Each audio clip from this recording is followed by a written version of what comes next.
సేవకులకు నా వందనాలు. చాలామంది దశమ భాగమని ఇబ్బంది పెడుతున్నారు, సేవకులని అంటున్నారు. నాకు కూడా బాధాకరంగా ఉంది.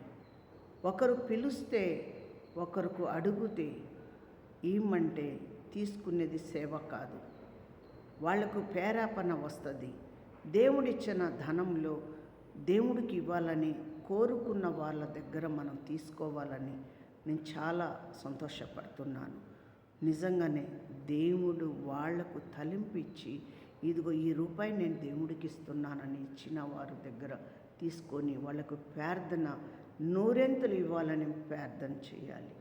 నా దేవ, నా రక్షకుడా, గొప్ప దేవ, మహాదేవ, అందరూని దీవించి మంచి సంపాదన మార్గము నీదై ఉండి సత్యము జీవము కలిగి జీవించడానికి సహాయము దయచేయండి. ఒకరికి ఒకరు సమాధానం పడాలని నేను కోరుకుంటున్నాను. ప్రభు నా దేవా, మీకు వందనాలు స్తోత్రం చెల్లిస్తూ యేసు నామమున అడుగుతున్నాం తండ్రి, ఆమేన్. అందరికీ వందనాలు. యేసు నామములో అందరూ బాగుండాలని నేను కోరుకుంటున్నాను. అందరూ బాగుండండి.